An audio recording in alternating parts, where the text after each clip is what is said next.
আসসালামু আলাইকুম। বাংলাদেশ ভারতে যাবে কি যাবে না টি-20 বিশ্বকাপটা খেলতে, এটা নিয়ে আসলে জল্পনা কল্পনার কোনো শেষই হচ্ছে না। ইতোমধ্যেই কিন্তু বাংলাদেশ ক্রিকেট বোর্ডের পক্ষ থেকে বাংলাদেশের একটা স্কোয়াড দিয়ে দেওয়া হয়েছে বিশ্বকাপের জন্য। আমাদের আসলে এখন কনটেন্ট বানানোর কথা সেই স্কোয়াডের চুলচেরা বিশ্লেষণ করে যে স্কোয়াডটা কেমন হলো, কার জায়গা পাওয়া উচিত ছিল কিন্তু জায়গা পাননি, যারা জায়গা পেয়েছেন তারা আসলে কতটুকু যোগ্য বা কতটুকু ভালো করতে পারেন বিশ্বকাপে, এই ধরনের বিশ্লেষণমূলক কন্টেন্ট কিন্তু আমাদের বানানোর কথা ছিল, কিন্তু আনফর্চুনেটলি আমরা এখনো আসলে জানি না যে বাংলাদেশ আদৌ ভারতে যাবে কি যাবে না, বা ভারতে না গেলে ভবিষ্যৎ কি হবে। এটা নিয়ে কিন্তু গত রাত থেকেই বেশ কিছু কানাঘুষো চলছে, এবং ইএসপিএন ক্রিকইনফোর মতোই কিন্তু একদম মেইন স্ট্রিম কিছু মিডিয়া তারা কিন্তু বলেছে যে আইসিসি বাংলাদেশের সাথে গতকালকে যে একটা অনলাইনের একটা মিটিংয়ের কথা ছিল, সেখানে বিসিবিকে বলে দিয়েছে যে ভাই তোমাদেরকে খেলতে হলে ভারতে এসেই খেলতে হবে, নইলে তোমরা ওয়াক ওভার দিয়ে দাও। এ ধরনের একটা ব্যাপার, যেটা টু বি ভেরি অনেস্ট অনুমিত ছিল। হ্যাঁ, বিসিবি যেই পয়েন্ট অফ ভিউ থেকে বা যেই পার্সপেক্টিভ থেকে বলেছে যে আমরা ভারতে যেতে পারবো না খেলতে, সেটাতে বাংলাদেশের সবার কিন্তু 100% সমর্থন রয়েছে, এ বিষয়ে কোনো সন্দেহ নেই। কিছু আবেগী মানুষের সমর্থন যেমন রয়েছে, লজিক্যাল মানুষেরও সমর্থন রয়েছে। সমর্থন না থাকার কোনো কারণ নেই ভাই। বিসিসিআইকেও আমি আসলে এখানে একটা বেনিফিট অফ ডাউট দিতে চাচ্ছি, বা বিসিসিআই এর পাশে আমি দাঁড়াতে চাচ্ছি।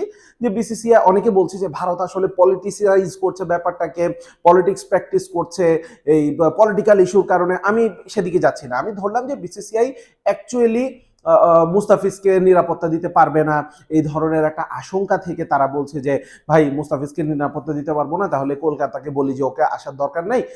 সুতরাং বিসিসিআইকে আমি এখানে সমর্থন করছি, ফাইন। এর প্রেক্ষিতে কিন্তু বিসিবি বলেছে ভাই তুমি একটা প্লেয়ারের নিরাপত্তা নিয়ে যদি এত উদ্গ্রীব থাকো, সেখানে আসলে পুরো দলের নিরাপত্তা তুমি কিভাবে দিবা। এখন বিসিসিআই এর পক্ষ থেকে একটা কথা শোনা যাচ্ছে যে হয়তোবা তারা বলবে যে একদম হেড অফ স্টেট যে ধরনের সিকিউরিটি পায়, প্রেসিডেন্সিয়াল সিকিউরিটি যেটা পায়, সেটা বাংলাদেশ দলের জন্য তারা হয়তোবা অফার করতে পারে বা করবে, এ ধরনের একটা কথাবার্তা শোনা যাচ্ছে।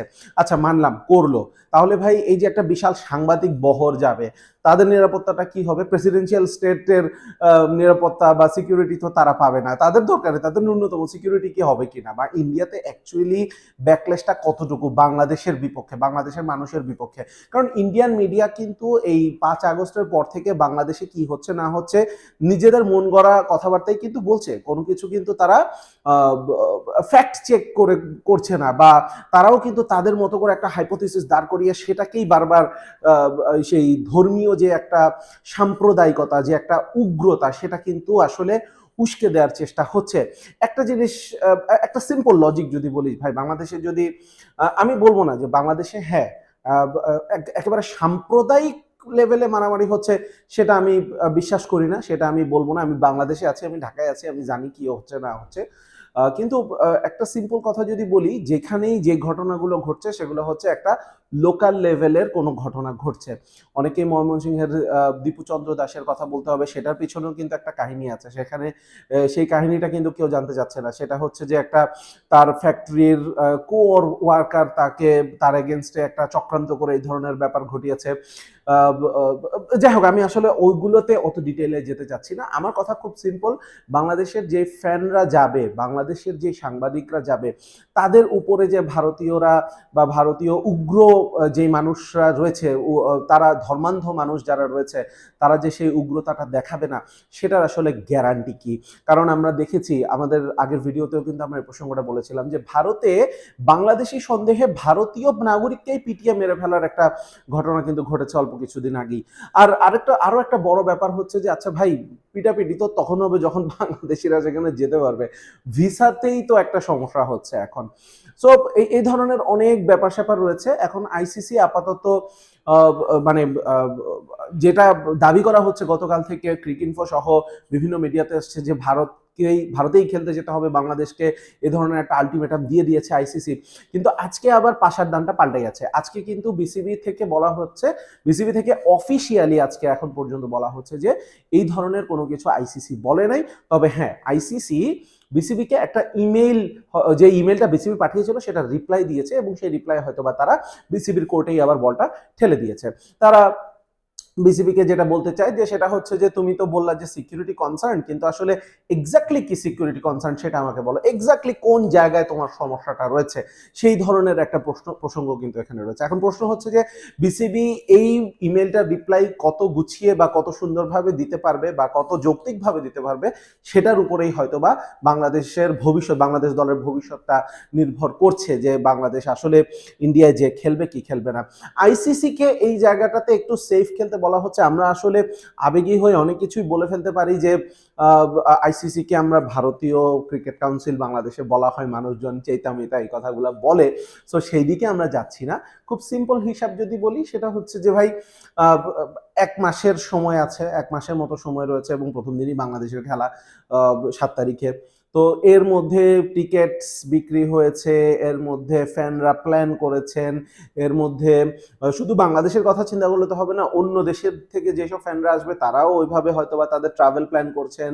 তারপর হচ্ছে যে hotels, air tickets, logistics, broadcasting, এত কম সময়ের মধ্যে এটা মুভ করাটা প্রচন্ড প্রচন্ড প্রচন্ড কঠিন, রীতিমতো অসম্ভব বললেও বলা চলতে পারে, কিন্তু অসম্ভব বলে আসলে কিছু নেই, চাইলে সম্ভব, কিন্তু তারপরেও বলতে হবে প্রচন্ড কঠিন। সুতরাং আইসিসি ওই কঠিন জায়গাটাতে হাত দেওয়ার আগে তারা একেবারে শতভাগ নিশ্চিত হতে চাচ্ছে যে অ্যাকচুয়ালি বাংলাদেশের কনসার্নটা কোথায়।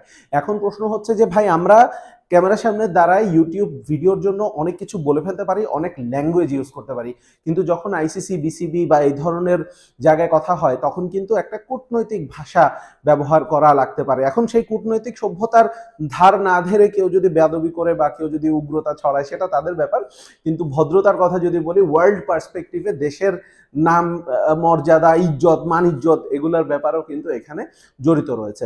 এখন প্রসঙ্গটা হচ্ছে দুটো, এক হচ্ছে যে বিসিবি কিভাবে সেটা রিপ্লাই দিবে, কিভাবে বিসিবি বোঝাবে যে অ্যাকচুয়ালি বাংলাদেশিরা সেখানে ঝুঁকিতে রয়েছে বা থাকবে যদি যায়, এবং সেই ঝুঁকিটা আছে ভাই, এটা আমরা নিশ্চিতভাবে বলতে পারি আছে। আমার ব্যক্তিগত চ্যানেলে আমি এই ইস্যুতে একটা ভিডিও দিয়েছিলাম, ইংরেজিতে দিয়েছিলাম, সো দ্যাট কেউ যদি আমাদের কলকাতার দর্শক থাকে তারা তো হয়তো বাংলা বুঝবে, কিন্তু ইন্ডিয়ার অন্যান্য পার্টের দর্শকরা তো বাংলা বুঝবে না, সো তাদের জন্য একটা ভিডিও দিয়েছিলাম। তো সেখানেও কিন্তু লোকজন এসে আমাকে বলছিল যে সাকিবকে কেন আসতে দিচ্ছ না, দীপুর কি হচ্ছে, হ্যাঁ আমার টাকা, আইপিএল এর টাকা আইপিএল এর যেখানে ইচ্ছে সেখানে দিবে।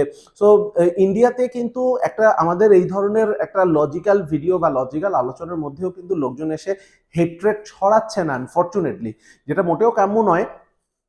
কিন্তু তারপরেও এখন কথা হচ্ছে যে অন ফিল্ড অবস্থা কি হবে। বিশেষ করে আমি আরো একবার সেই প্রসঙ্গটা তুলবো, সেটা হচ্ছে কিছুদিন আগে বাংলাদেশি সন্দেহে এক ভারতীয়কে পিটিয়ে মেরে ফেলা হয়েছে।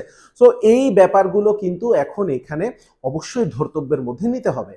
সুতরাং বল এখন সত্যিকার অর্থে বিসিবির কোর্টে রয়েছে। এখন বিসিবি কত ভালোভাবে সেটাকে খেলতে পারবে, সেটাকে ডিফেন্ড করবে, সেটাকে ডাক করবে বা লিভ করবে, নাকি হচ্ছে সেটাকে পিটিয়ে আবারও আইসিসির কোর্টে দিয়ে দিবে, সেটাই হচ্ছে এখন বিসিবির মুন্সিয়ানা এই জায়গায় দেখাতে হবে। এখানে আসলে গায়ের জোর গলার জোর হবে না, এখানে আসলে কূটনৈতিক তৎপরতাটা খুব বেশি জরুরি। এখন আপনি বলতে পারেন যে ইন্ডিয়ার ক্ষেত্রে তো ইন্ডিয়া তো বলছে যে পাকিস্তানে খেলতে যাবে না, সুতরাং শিফট করে নিয়ে হলো, সেটা তো ইভেন আসলে শুধু পাকিস্তানের ছিল, আমরা চ্যাম্পিয়ন্স ট্রফির কথা বলছি 2025 সালের, শুধু পাকিস্তানে হবার কথা ছিল, সেটা লাস্ট মোমেন্টে হচ্ছে হাইব্রিড মডেলে চলে গেল। ভাই ওইটা আসলে we all know why did that happen, এবং এটা ইন্ডিয়া বলে কথা, এটা অন্য কেউ হলে কিন্তু হতো না। দেখুন 2023-এ পাকিস্তান কিন্তু ইন্ডিয়াতে এসেছিল ওয়ার্ল্ড কাপ খেলতে।